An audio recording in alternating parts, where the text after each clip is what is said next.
Hadis yang diriwayatkan daripada Abu Bakrah radhiyallahu anhu, beliau berkata, aku mendengar Rasulullah sallallahu alaihi wasallam bersabda, apabila dua kelompok muslim ataupun dua golongan muslim berperang ataupun bertembung dengan pedang-pedang mereka ataupun kedua-dua pedang mereka, maka si pembunuh dan orang yang dibunuh kedua-duanya berada di dalam neraka.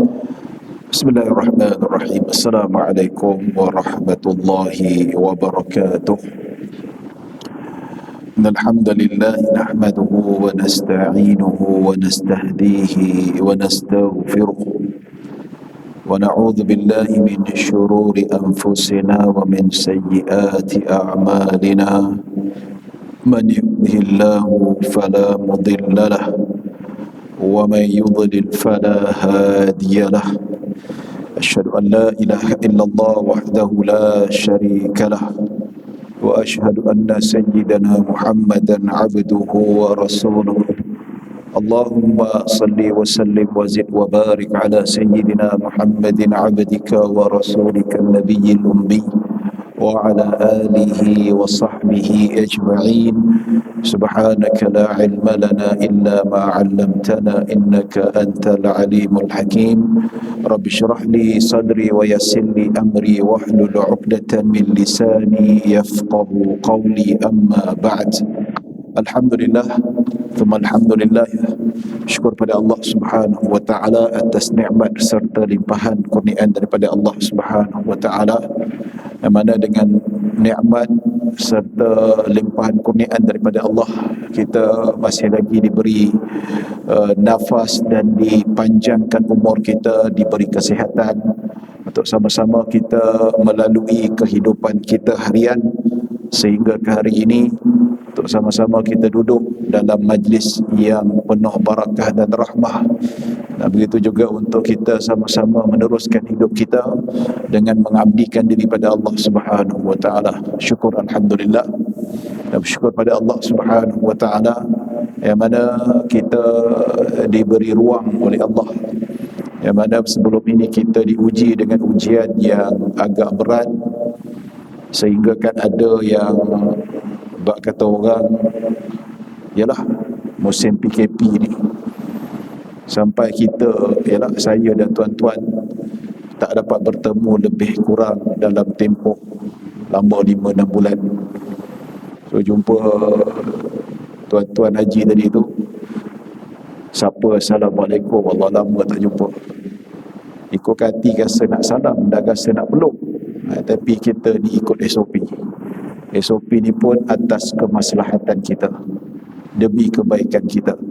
Tapi alhamdulillah dapat berjumpa dan panjang umur. Setakat ni lebih kurang setahun lebih saya mengajar ke sini tuan-tuan. Alhamdulillah, yang saya kenal, yang saya nampak, masih lagi Allah panjangkan umur dia dan Allah murahkan rezeki dia. Syukur ya. Dan bersyukur jugalah saya dalam perjalanan tu fikir lama tak datang ke Masjid Al-Falah ni, takut-takut tak ingat jalan. Alhamdulillah sampai jugalah ingat jalan tu 5-6 bulan.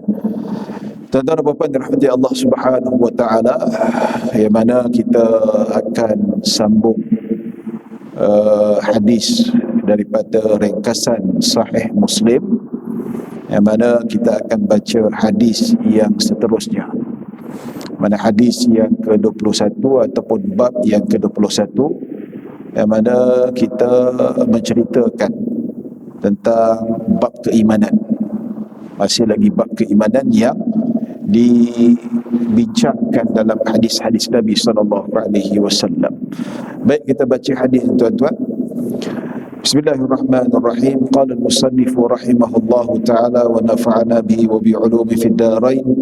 An Abi Bakrah radhiyallahu anhu qala سمعت رسول الله صلى الله عليه وسلم يقول إذا التقى المسلمان بسيفيهما فالقاتل والمقتول في النار فقلت يا رسول الله هذا القاتل فما بال المقتول قال إنه كان حريصا على قتل صاحبه muttafaqun alaih.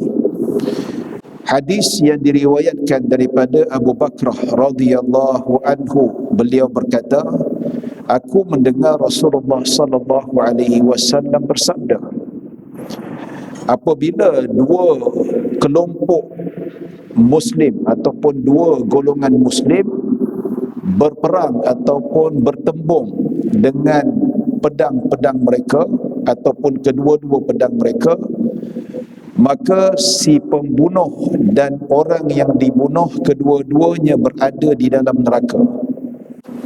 Nabi kata, jikalau ada dua orang muslim berlawan pakai pedang ke zaman dulu pedang, pakai panah ataupun dia tembak menembak, saling bunuh membunuh, tapi bila pertembungan dua ini biasanya salah seorang mesti kalah. Yang kalah tu mati, yang menang tu hidup. Dan Nabi SAW mengatakan bahawa yang bunuh, yang kena bunuh, kedua-duanya berada di dalam neraka. Itu maksud Nabi. Faqultu, kemudian aku bertanya, iaitu Abu Bakrah bertanya, ada kemusykilan dekat situ. Dia kata, ya Rasulullah, hadzal qatil. Wahai Rasulullah, dia kata, kalau ini pembunuh, tak apalah, masuk neraka. Fama ba'lul maqtul, macam mana pula si pembunuh pun masuk neraka? Faqala, maka Rasulullah sallallahu alaihi wasallam menjawab ataupun respon daripada pertanyaan Abu Bakrah ini, maka Nabi kata, innahu kana harisan ala qatli sahibihi, sesungguhnya dia ini bersungguh-sungguh nak membunuh saudaranya sendiri. Ya, walaupun dia mati, walaupun dia kalah, tetapi Nabi kata tetap Allah masukkan ke dalam api neraka. Sebab apa? Dia beria-ria, bersungguh-sungguh nak bunuh saudara dia, cuma nasib tidak menyelbahi dia. Takdir mengatakan bahawa dia mati di tangan saudaranya sendiri. Ini ya. Baik, kita akan bincangkan tuan-tuan dari segi sudut apakah kaitan dengan bab keimanan yang disusun oleh Al-Imam Al-Bukhari rahimahullah ta'ala. Sebelum itu kita nak berkenalan dulu dengan perawi hadis. Siapakah perawi yang membawa hadis ni, yang meriwayatkan hadis ini daripada Rasulullah sallallahu alaihi wasallam? Ya, iaitu gelarannya Abu Bakrah. Abu Bakrah ni nama kunyah dia ataupun nama gelarannya. Nama penuh dia Nufai'un bin Masruh. Ya, Nufai, kalau eja romanize dia Nufaik ataupun koma itulah Nufai bin Masruh. Dia ni seorang sahabat Nabi yang terkenal, ya, yang mana dia ini merupakan asalnya seorang hamba kepada Al-Harith bin Kaladah, seorang sahabat Nabi, dan dibebaskan jadi seorang sahabat Nabi yang sangat-sangat terkenal. Ada kisah ni yang menarik tuan-tuan. Ada kisah yang menarik ketika mana masa tu Nabi SAW sudah berada dekat Madinah. Jadi ketika mana Nabi SAW sedang mengerjakan solat, Abu Bakrah ni lewat sampai. Dia lewat sampai ke dalam masjid. Maksudnya Nabi dah sembahyang, Nabi dah masuk rakaat pertama, dah baca Fatihah, dah baca surah, ya, mungkin dah masuk rakaat kedua dan sebagainya. Abu Bakrah ni tiba lewat. Dan bila dia masuk dalam Masjid Nabawi, Nabi SAW dalam keadaan rukuk. Allahu Akbar. Ya. Jadi Abu Bakrah dia tengok, dia tidak mahu ketinggalan rakaat. Dia kalau boleh nak solat tu biar penuh semua rakaat dia dapat dengan Nabi SAW. Yang mana Nabi SAW kata, apabila kamu ikut imam selepas rukuk, kamu ikut dia. Ya, walakin la ta'udduha, tetapi rakaat itu tidak dikira oleh ketika itu Nabi SAW. Nabi pesan kepada para sahabat, dia kata siapa yang terlewat, yang tak dapat rukuk bersama dengan imam, maksudnya imam dah sujud, Nabi kata ikut juga. Biasa orang kita ditunggu sampai bangun kan, dia tunggu, tak apalah, dah alang-alang rakaat ni tak sampai, tak dapat, kita ikut rakaat kedua seterusnya. Boleh, tak ada masalah. Tapi Nabi kata walaupun tak dapat rakaat bersama-sama dengan imam, Nabi kata ikut juga, tetapi rakaat tak dikira. Pasal apa? Sebab bila kita ikut, pahalanya dapat. Walaupun rakaat tak dapat, tapi kita sujud bersama dengan imam, walaupun tak dapat rukuk bersama dengan imam, pahala tak dapat. Jadi kalau kita nampaklah termis rukuk, jadi rakaat tak dapat, tapi ikut juga, maksudnya ikut walaupun tak dapat rakaat, tetapi dari segi sudut pahala, dia tidak sia-sia. Ya. Jadi Abu Bakrah ni dia tahu tentang hadis Nabi, dia tahu tentang hukum solat yang mengatakan bahawa kalau tak dapat rukuk bersama dengan Nabi, maka dia tak dapat rakaat. Maka dia masuk, katakanlah imam kat depan sini, dia masuk ke pintu belakang. Bila dia masuk pintu belakang, dia nampak Nabi SAW sedang rukuk. Lepas tu dia rukuk kat situ juga. Ya, faraka'a duna saf, dalam hadis disebutkan dia rukuk tak sempat masuk saf. Jadi dia rukuk kat situ. So bila Nabi iktidal, dia pun iktidal, lepas tu dia buat apa? Berjalan. Lepas tu rukuk, sujud, Nabi pun sujud, dia stop, dia sujud. Ya, sebab sujud tak boleh berjalan, nak berangkap dah. Lepas tu iktidal, duduk di antara dua sujud. Dia stop. Takkan duduk di antara sujud nak berjalan macam mana? Nak jalan itik tak boleh pula. Lepas masuk rakaat kedua, dia berjalan. Jalan slow-slow, masuk dalam saf. Habis solat saja, Nabi SAW sebut, zadakallahu hirsan wala ta'ud. Nabi kata semoga Allah tambah kesungguhan kamu. Maksudnya semoga Allah menghargai kesungguhan kamu supaya tak nak tinggal rakaat. Tapi Nabi kata lain kali hak jangan ulang balik. Dia buat macam tu. Bayang masuk, jalan slow-slow, berhenti, jalan slow-slow. Kan lawak macam tu. Macam mana Nabi tahu? Nabi nampak. Dalam hadis yang lain disebutkan dalam riwayat Imam At-Tirmidzi rahimahullah ta'ala, Nabi kata, aku solat dan aku nampak apa yang kalian lakukan di belakang aku. Nabi nampak macam mana? Nabi ada mata ke? Wallahu a'lam. Ini disebutkan dalam hadis sahih. Memang walaupun Nabi pandang kat depan, tapi Nabi boleh nampak sahabat-sahabat Nabi kat belakang. Pasal apa? Itu mukjizat Nabi SAW, kelebihan. Macam mana? Wallahu a'lam. Ada mata ke? Wallahu a'lam. Ada skrin ke Allah tunjuk? Tak tahu. Nabi tak beritahu, kita tak tahu. Yang penting kita wajib beriman, Nabi boleh nampak. Jadi sebab itulah Nabi SAW berapa kali dalam riwayat, ya, ada sahabat Nabi SAW, Nabi nak salat, Nabi nak angkat takbir, tiba-tiba ada seorang sahabat ke depan, tak luruskan saf. Ya, badian sadrahu, dalam keadaan dadanya ke depan maksudnya langkah ke depan lah. Nabi tak jadi angkat takbir, Nabi toleh ke belakang, Nabi kata ittaqullah.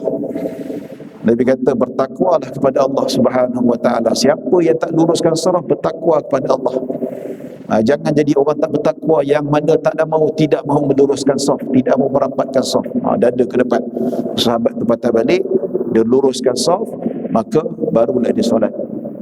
Nabi sangat ambil berat tentang saf sehingga kan disebutkan oleh Sayyidina Anas bin Malik radhiyallahu anhu, yang mana Nabi meluruskan saf seolah-olah Nabi nak luruskan anak panah.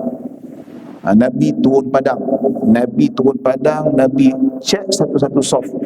Nabi tepuk dada, kasih apa? Luruskan saf. Nabi luruskan macam ni. Tengok tengkuk, tengok bahu dan sebagainya. Ya. Tapi sekarang orang kata, kenapa imam zaman sekarang tak turun padang? Kenapa imam tengok macam itu saja dah sembahyang? Dia sesuai dah tuan-tuan. Zaman Nabi, kenapa Nabi turun padang cek satu-satu? Pasal apa? Sebab zaman Nabi dia tak ada panduan yang canggih macam kita ni.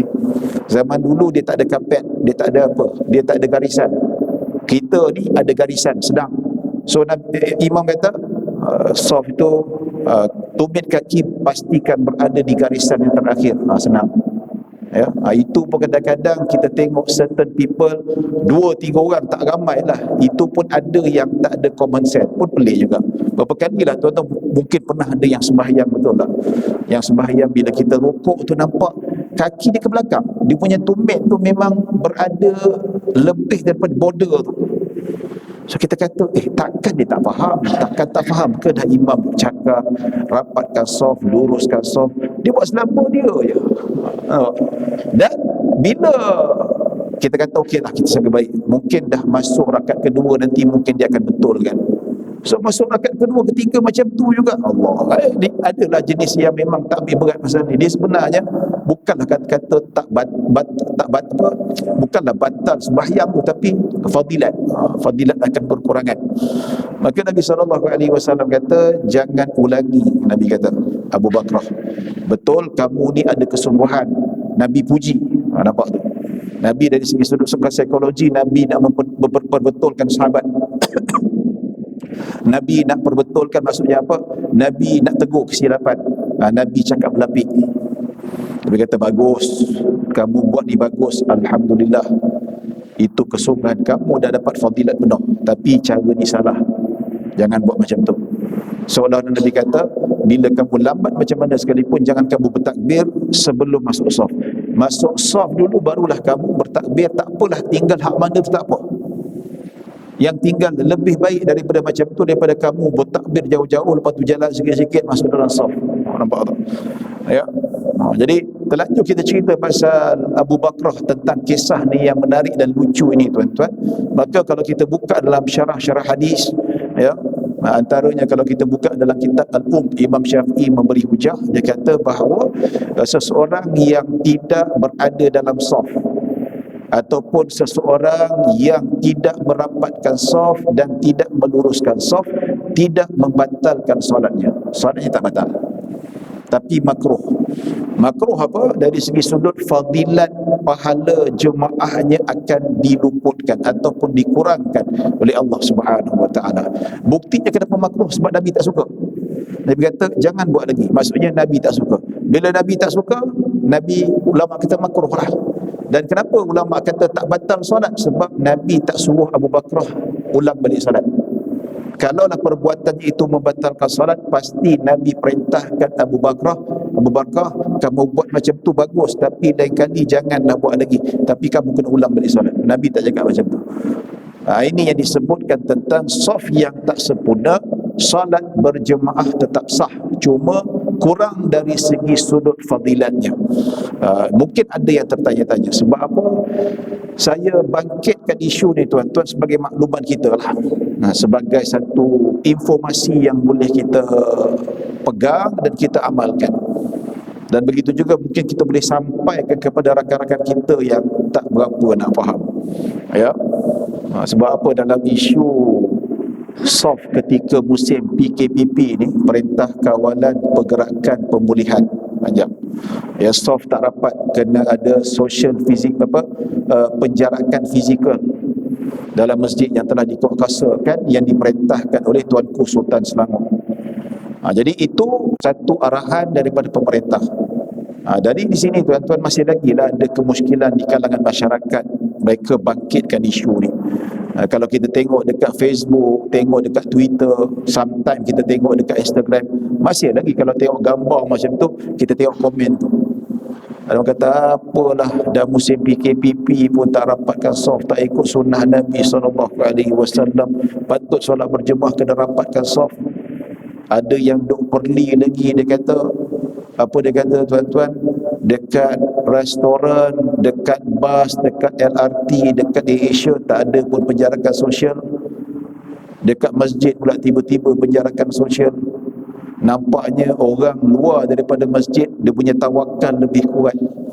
Orang masjid penakut, tak gerti tawakal. Ada pedas dia bagi, tuan-tuan, perli macam tu sekali. Tapi biasa yang cakap macam ni biasanya tak pergi masjid lah. Dia saja dia nak melalak, dia nak meroyan dekat Facebook ni. Betul tak? Ya. Tapi ini kita kena fikir, tuan-tuan, ya, dalam isu restoran ke pengangkutan awam ke, orang yang cakap macam ni dia sama ada dia faham ataupun jahil tentang entiti kuasa dekat negara kita ni. Ada kuasa sivil dan ada kuasa syariah, kuasa persekutuan dan negeri. Itu biasa kerajaan persekutuan. Kalau pentadbiran negeri ni yang pegang oleh adun-adun yang menang pilihan raya ni, tuan-tuan. Tapi bab urusan agama dan begitu juga urusan adat istiadat Melayu, dia tak ada kuasa persekutuan, tak ada kerajaan negeri, tak ada. Yang ada hanyalah kuasa penuh Tuanku Sultan Selangor. Contoh kita ambil Masjid Al-Falah ni, tuan-tuan, USJ 9. Menteri besar Selangor tak ada kuasa. walaupun 1%.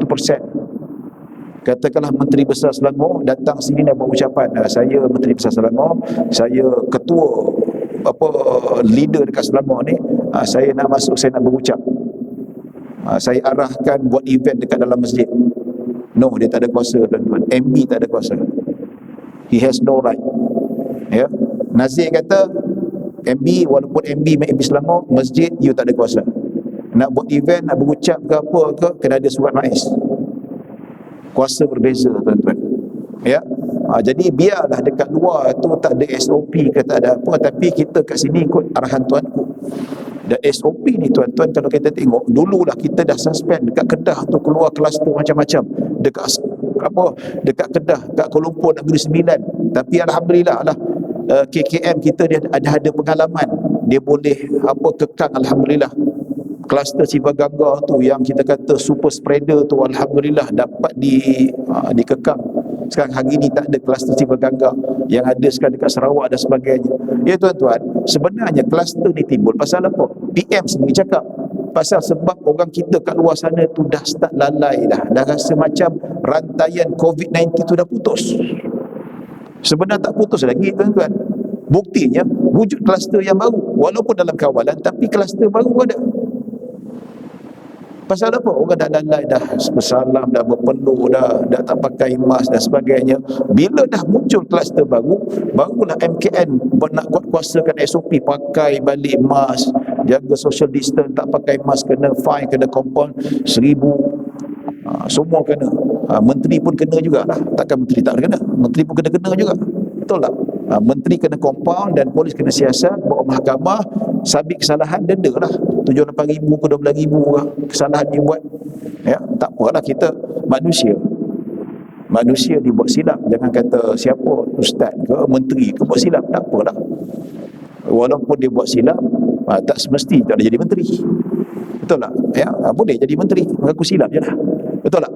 Jadi tuan-tuan dan puan-puan dirahmati Allah Subhanahu wa taala. Jadi dalam hal ini kita tengok, alhamdulillah, sepanjang PKPP ni macam-macam kluster timbul, tapi berkat masjid surau jaga SOP, tak ada pun wujud kluster mana-mana surau, kluster mana-mana masjid. Alhamdulillah. Tak ada. Pasal apa? Ketegasan Sultan Selangor kita. Ya. Biarlah orang nak kata apa sekalipun, tapi sebab kerjasama masyarakat, terutama AJK Masjid Surau yang bertungkus lumus ikut arahan, pastikan SOP dijaga di setiap surau dan masjid. Alhamdulillah. Kita berterima kasih kepada AJK, Nazir dan sebagainya, arahkan, minta tolong. Ada yang tunggu daripada pagi, bangun pukul 5. Ustaz, saya ada ceramah dekat Putrajaya, dia kata. Ustaz, saya sampai sini pukul 5. Dah tunggu, dah pegang tu dah. Pastikan setiap yang masuk kena scan dan sebagainya. Alhamdulillah, ini AJK betul-betul jalankan tugas. Pukul 5 dah datang dah. Kita berterima kasih. Dan alhamdulillah, tak ada kluster Masjid Al-Falah ke surau ni ke, tak ada. Tak ada, alhamdulillah.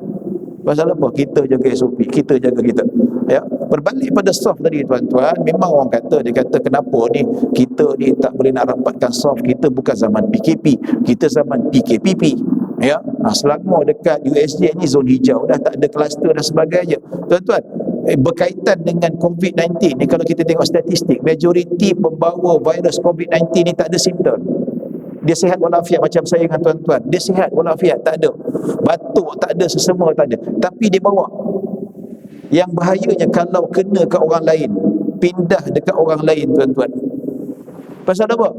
Sebab kena ke orang lain yang memang antibody dia tak kuat. Mungkin kanak-kanak, ya, ataupun orang muda antibody tak kuat, ataupun warga emas yang 80 tahun ke atas. Itu yang kesian tau. Itu yang sak nafas masuk ni ICU dan sebagainya. Ya, itu yang takut tu. Tak apalah. Walaupun kita kata zon hijau, tapi orang daripada zon merah boleh datang sini. Sebab apa? Tak ada lagi restriction, tak ada lagi halangan untuk berpindah daerah ke negeri, tak ada. Orang Sivagangga boleh pergi ke USJ sesuka hati. Kita tak perasan, kita tak tahu. Betul tak? Ya. Sebab apa kita tak ada? Selangor masuk Johor, ada kuarantin tak? Tak ada. Tapi kalau luar masuk ke Malaysia ada kuarantin, yes, kuarantin. Itu kita boleh kawal, tak ada masalah. Negeri ke negeri tak ada. Sebab tu kita kena jaga betul-betul. So berbalik dengan soft ni, tuan-tuan, orang kata ustaz kita ni solat berjemaah. Ya, solat berjemaah kita antara kesempurnaan, bukan antara maksudnya punca solat berjemaah itu yang disebut sebagai 27 kali ganda sempurna ibadahnya, dapat pahala yang sangat besar, yang mana disebutkan dalam hadis, iaitu saf yang sempurna. Kalau disebutkan sebagai saf yang sempurna, kenapa Nabi SAW sebelum solat Nabi duk titik berat kan? Nabi turun padang, Nabi cek satu-satu saf. Nabi tak jadi sembahyang kalau ada sahabat Nabi yang ke depan tak luruskan saf. Nabi luruskan saf macam luruskan anak panah. Sebelum takbir Nabi kata aqimus sufuf. Ada riwayat sawu sufufakum fa inna taswiyatas sufuf min tamamis salah. Nabi kata sempurnakan saf-saf kamu, sesungguhnya saf-saf yang sempurna sebahagian daripada kesempurnaan salat, iaitu salat berjemaah. Maksudnya kalau saf yang tak lurus, saf yang tak rapat, yakni saf yang tak sempurna, bermakna salat berjemaah tu tak sempurna. Maksudnya apa? Dari segi sudut hukumnya, pahalanya dikurangkan oleh Allah Subhanahu wa taala. Ada sebagian ulama kata fatat alaihi fadilah, hilang fadilat, seolah-olah macam solat sendirian. So macam mana situasi kita ni solat dalam keadaan PKPP, jarak-jarak ni? Macam ni lah. Dia kata adakah kita ni tak dapat pahala berjemaah? Ini tuan-tuan dan puan-puan dirahmati Allah Subhanahu wa taala. Ada perbincangan di kalangan para ulama. Kalau kita buka secara tara research, kita buka dalam kitab-kitab fiqh mazhab Syafi'i, ada perbincangan dia. Ada pengecualian yang disebutkan oleh para ulama, saf yang tak sempurna tetapi tidak dikira makruh. Kalau kita buka dalam kitab Nihayah Muhtaj, dalam kitab Tuhfatul Muhtaj, kata saf yang tak sempurna maka akan kurang fadilat berjemaahnya. Rugilah, kita rugi. Kita rasa rugi. Ya. Tapi dari segi sudut orang yang sempurnakan safnya memang rapat, memang dalam keadaan memang dijaga betul-betul lah, itu pahalanya besar. Betul tak? Tapi kadang-kadang bila kita sebut tentang saf yang rapat ni, musim PKPP orang bising, oh kenapa? Bukan sinilah, orang luar bising, oh kenapa lah, itulah, ini duk provoke lah dan sebagainya. Tapi bila musim tak PKP, COVID-19, sebelum COVID-19 muncul, susah pula nak rapatkan saf. Bila kita nak rapat, duk jauh-jauh, tak nak rapat dan sebagainya, itu pun payah juga tuan-tuan. Tapi bila musim PKP lah, semua duk kecoh. Bukan semua lah, ada lah sebahagian. Tuan-tuan saya yakin tak ada kecoh apa. Ya. Baik kalau kita buka dalam kitab fiqh mazhab Syafi'i, saya tengok jam pasal apa, sebab apa azan kena berhenti. Tengok jam nanti orang lain bercakap, kalau tak ada PKP ni azan tu boleh sambung lagi. Ya. Jadi erti kata ulama-ulama, sama ada ulama mazhab Syafi'i ke ataupun mana-mana mazhab yang lain, dia kata bahawa saf yang tak sempurna hukumnya makruh. Solat tetap sah tapi hukum makruh. Apabila sebut hukum makruh dalam solat ni, pahalanya berkurangan. Dia tak dapat fadilat saf, dia kurang fadilat berjemaah dan seumpamanya. Ya. Baik, tetapi itu disebutkan sebagai tidak ada keuzuran. Maksudnya dia tidak dapat meluruskan saf ataupun menyempurnakan saf disebabkan keuzuran. Tetapi kalau disebabkan keuzuran, seperti mana disebutkan oleh Al-Imam Ibn Hajar dalam kitab Al-Fatawa Al-Kubra. Al-Fatawa Al-Kubra salah satu kitab fatwa yang dikarang oleh Imam Ibn Hajar Al-Haytami Asy-Syafi'i, ulama besar dalam mazhab Syafi'i. Dia kata jikalaulah saf itu tidak dapat diluruskan atas sebab keuzuran, sebagai contoh, tengah-tengah saf ni ada batu ke, ada benda tajam, ada lubang, takkan kita nak berdiri tengah-tengah batu tu tuan-tuan, nak berdiri tengah-tengah tajam, habis kaki luka lah. Takkan kita nak masukkan dalam lubang. Ya. Ataupun kita boleh kiaskan lagi contoh, antara saf ada tiang macam ni, saf kena penuh kan, tapi takkan kita nak pecahkan tiang tu. Ya. Dan dia bawa perumpamaan lagi, dia kata dekat Mekah dia kata saf itu tidak dapat dipenuhkan sebab apa? Tempat itu terlalu panas dekat Masjidil Haram. Dia bawa misal lah, sebab Ibn Hajar ni dia menetap dekat Mekah, dia orang Mesir, lahir kat Mesir, tapi dia tinggal dan menetap dekat Mekah. Mekah ni tuan-tuan, daripada zaman Nabi Ibrahim sampai zaman kita, bahagian kawasan dataran tawaf tu memang tak ada atap. So dia kata kalaulah musim yang terlalu panas, yang terik, yang teramat sangat, orang tak nak berdiri kat tengah-tengah tu, orang biarkan kosong, orang pergi cari tempat teduh. Sedangkan kena isi tu. Kalau tak isi kosong, saf tak sempurna. Tapi kata Imam Ibn Hajar, sebabkan terlalu panas, orang tak mampu nak berdiri tengah-tengah panas, tak mampu nak penuhkan saf, maka fala karahata, maksudnya tidak ada makruh dekat sini. Ya. Maksudnya kalau sebabkan keuzuran, maka hukumnya tak makruh. Tak adalah potong markah, tak adalah hilang fadilat. Nampak? Ya. Panas tak panas, kali terakhir saya pergi haji 2017. Masa tu memang betul-betul hari Arafah, hari-hari tasyrik, memang musim panas. Subhanallah. Tak silap saya masa dekat Mekah hari Jumaat nak pergi sembahyang tu, uish, jalan tu dia punya cuaca tu lebih kurang 50 darjah Celsius. Kita yang 31, 32 pun tengah hari pun rasa, ya Allah, panas sungguh. Ni apatah lagi 40 lebih. Pergi keluar bawa handkerchief, towel kecil ni tuan-tuan, basah kan, basah bukan perah, basah letak. Jalan hotel saya pergi dekat Masjidil Haram 1 kilometer jalan, nak sampai dekat Masjidil Haram kering lah. Kering, punya panas. Sembahyang pun cari tempat-tempat duduk, tak ada nak penuh-penuh tempat lain. Dalam dah tutup dah, dalam dah penuh, tak boleh, pukul 9 dah tutup dah. Jadi cerita panas dah, tuan-tuan. Ya. Jadi berdasarkan konklusi fatwa yang diberikan oleh Imam Ibn Hajar ini, tuan-tuan, dia kata apa? Dia kata kalau dah tak dapat kita nak luruskan saf, jemaah tak dapat rapatkan saf disebabkan keuzuran syar'i, maka hukum tak makruh, tak dipotong markah oleh Allah, insya-Allah. Sebab apa? Bukan kehendak kita.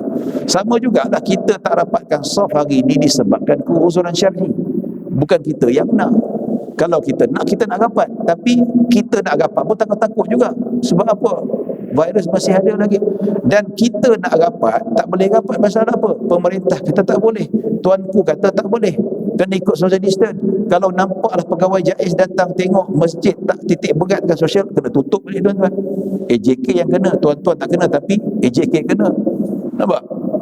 Jadi dalam hal ni, tuan-tuan, bukan kehendak kita, tapi atas perintah kita punya leader yang suruh. Dia suruh kita buat. Dan perintah daripada tuanku ini bukan saja-sajalah, semua faham betul tak? Perintah untuk penjarakan fizikal ni untuk maslahat kita, untuk kebaikan kita, dan dia bertepatan dengan salah satu maqasid syar'iyah yang biasa tuan tahu kan. Apa itu maksud maqasid syar'iyah? Iaitu apakah objektif agama itu diturunkan. Kita faham konsep tu, kita tahu kenapa Allah turunkan wahyu Islam untuk kita amalkan. Pasal apa? Salah satunya untuk menjaga nyawa. Islam itu diturunkan untuk menjaga nyawa. Islam itu diturunkan untuk menjaga agama. Agama Islam, bukan agama lain ya, agama Islam. Dalam masa yang sama memberi hak pada orang bukan Islam yang lain untuk beramal, untuk menjaga akal, untuk menjaga keturunan. 5, tuan-tuan. Jadi inilah penjarakan sosial yang mana tak dapat luruskan saf, yang mana memenuhi tuntutan maqasid syar'iyah yang dinamakan sebagai menjaga nyawa. Ya, itulah yang disebutkan oleh Allah Subhanahu wa taala, wala tulqu bi aidikum ila tahlukah. Allah berfirman, jangan kamu campakkan diri kamu kepada tempat ataupun ke lembah kemusnahan.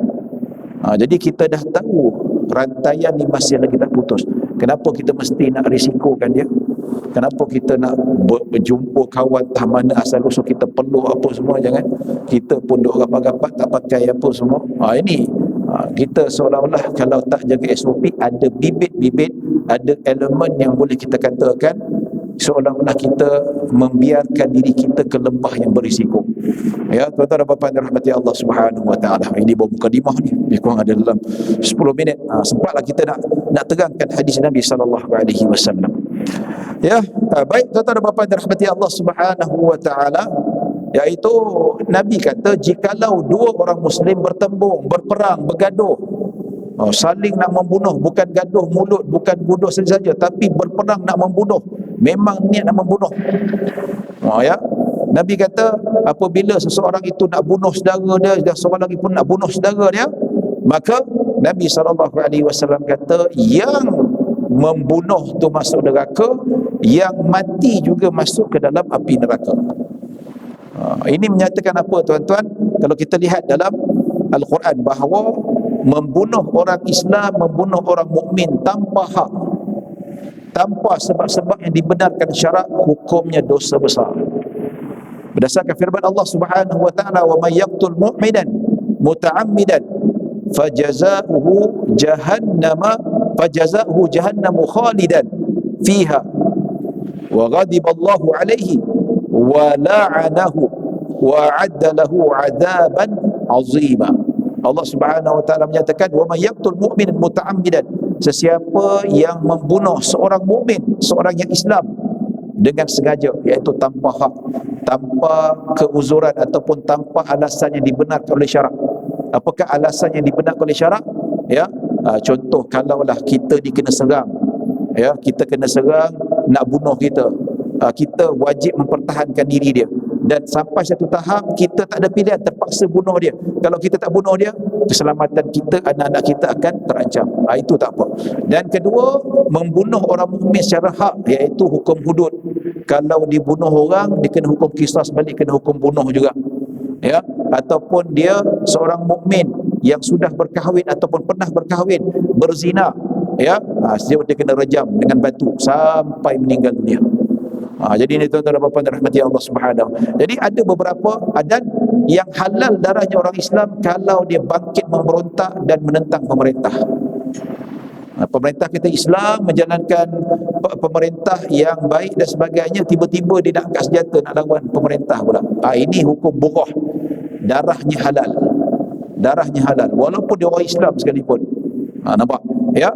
Jadi Allah Subhanahu wa taala kata, sesiapa yang membunuh orang yang beriman dengan sengaja, maka fajazauhu jahannamu khalidan fiha, maka ganjarannya ataupun hukuman balasannya adalah api neraka jahanam dan kekal di dalamnya. Kekal di sini tuan-tuan, ijma' ulama ahli sunnah wal jamaah, bukan kekal seperti orang kafir. Orang kafir yang mati, dia masuk dalam neraka selama-lamanya, tidak ada penghujungnya. Melainkan kalau Allah nak menentukan, habis-habis. Ya. Tapi orang mukmin yang berkaitan dengan dosa besar, lama, maksudnya bukan kekal. Khalidan tu maksudnya terlalu lama, tempoh yang sangat lama, seolah-olah macam selama-lama. Macam selama-lama. Ya tak? Macam orang kita kata lah, aku tunggu kat sini macam berjanggut, dah berjanggut dah aku dah ni. Tapi tak tumbuh janggut pun. Ya, seolah-olah satu kiasan yang mengatakan bahawa lama sangat ditunggu, berbulan-bulan sampai berjanggut dah. Macam tu. Ya, tapi tak adalah macam tu. Macam tu juga Allah menggunakan kata metafora, kata kiasan. Dia duduk dalam api neraka yang sangat lama, seolah-olah orang nampak macam selama-lamanya, tapi akhirnya akan dikeluarkan juga atas sebab dia orang beriman. Ya, wa ghadiballahu alaihi, dan Allah murka kepadanya, wa la'anahu, dan Allah laknat kepada orang yang membunuh orang Islam tanpa sebab syar'i, dan wa 'adda lahu 'adzaban 'azima, dan Allah Subhanahu wa taala menyediakan baginya azab yang sangat dahsyat. Ya. Jadi ini yang disebutkan bahawa kenapa yang membunuh saudaranya sendiri tanpa sebab syar'i masuk neraka, sebab Allah dah sebut dalam Al-Quran. Kalau dia bunuh disebabkan sebab-sebab syar'i seperti tadilah, mempertahankan diri, ataupun khalifah terpaksa membunuh dia pasal apa, hukum qisas, dia membunuh orang lain, ataupun disebabkan berzina, ataupun khalifah terpaksa arahkan bala tentera memerangi golongan Islam yang memberontak ke atas pemerintah Islam, itu tak apa. Itu tidak termasuk dalam seperti mana yang Allah Subhanahu wa taala tekankan dalam surah An-Nisa ayat ke-93. Ya. Dan Nabi kata yang membunuh itu masuk ke dalam api neraka, yang kena bunuh pun masuk dalam api neraka. Maka ini menimbulkan persoalan Abu Bakrah. Abu Bakrah mengatakan, wahai Rasulullah, kami tahu kalau yang masuk neraka tu pembunuh masuk akal, tapi kenapa si pula yang kena bunuh tu pun masuk akal? Maka Nabi kata, sebab yang kena bunuh tu takdir Allah, dia mati, nasib tak baik. Tetapi ketika mana dia berperang ataupun berlawanan, niatnya kana harisan ala qatli sahibi, niat dia betul-betul nak membunuh. Dia pun niat nak membunuh disebabkan bukan sebab-sebab syar'i, mungkin disebabkan dendam, mungkin disebabkan merebutkan harta, merebutkan awet, merebutkan ni, itu mungkin wallahu a'lam. Ya, jadi dua-dua membunuh bukan disebabkan syar'i, yang kena bunuh pun kena juga. Ini menunjukkan apa tuan-tuan? Berdasarkan hadis ini, yang mana apa yang mereka sebutkan ini dalam hadis ini tuan-tuan, Nabi SAW menceritakan bahawa kita semua akan dibangkitkan mengikut niat kita. Ikut niat kita tuan-tuan. Ya, sebab itu dalam hadis, kalau kita lihat hadis yang pertama dalam kitab Riyadhus Salihin, yang mana Nabi SAW ceritakan kepada Sayyidah Aisyah, Nabi kata bahawa tentera yang mana tentera bergajah, ketika mana mereka nak menyerang Kaabah tu, tiba-tiba sampai dekat satu tanah kawasan lapang, yang mana tentera-tentera bergajah tu ditelan bumi. Dia ada dua azabnya tuan-tuan. Pertama, Allah hantar burung daripada neraka ababil untuk lemparkan batu menghancurkan badan mereka. Dan kedua, mereka ditelan bumi. Nampak? Jadi Sayyidah Aisyah bertanya, wahai Rasulullah, yang ikut sekali rombongan Abrahah yang nak serang tu, ada di antara mereka bukan tentera pun, tetapi peniaga. Orang Yaman nak pergi berniaga kat Mekah, sekali dia tengok ada rombongan tentera, dia pun ikut sekali lah.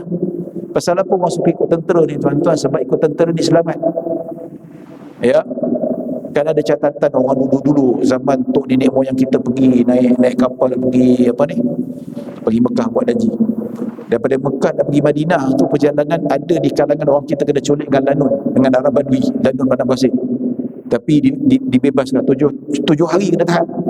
Saya kata kalau ikut perjalanan Yaman ke Mekah ni ikut tentera selamat, tak ada siapa lanun yang berani nak pergi rompak.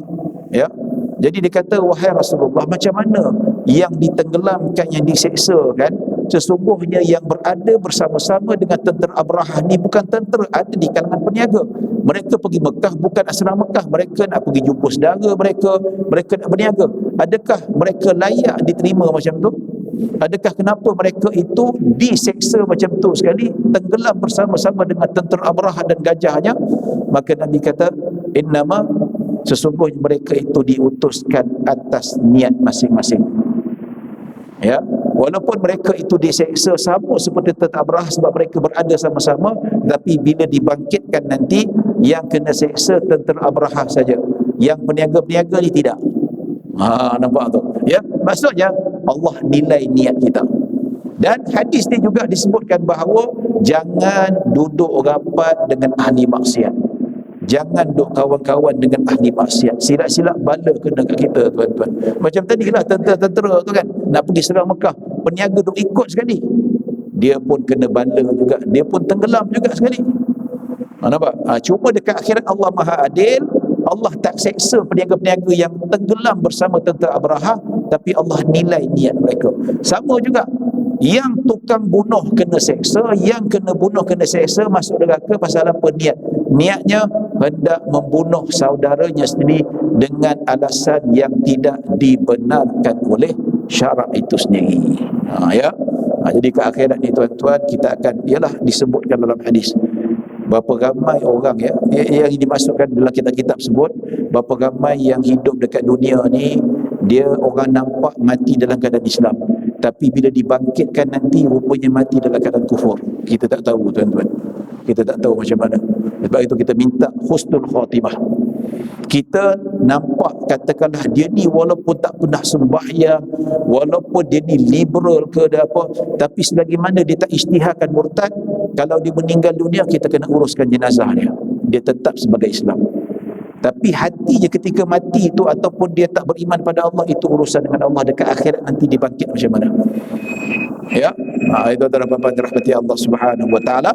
Jadi setakat itulah hadis menceritakan tentang keimanan. Maksudnya hadis ini juga menceritakan bahawa orang yang membunuh bukan Islam tidak mati sebagai kufur, tetap juga sebagai orang yang beriman. Ini kaitannya dengan iman. Dan insya-Allah tuan-tuan dan puan-puan dirahmati Allah Subhanahu wa taala, setakat itu saja yang dapat kita sampaikan pada malam ini. Mudah-mudahan kita dapat manfaat pengajaran daripada hadis Nabi sallallahu alaihi wasallam.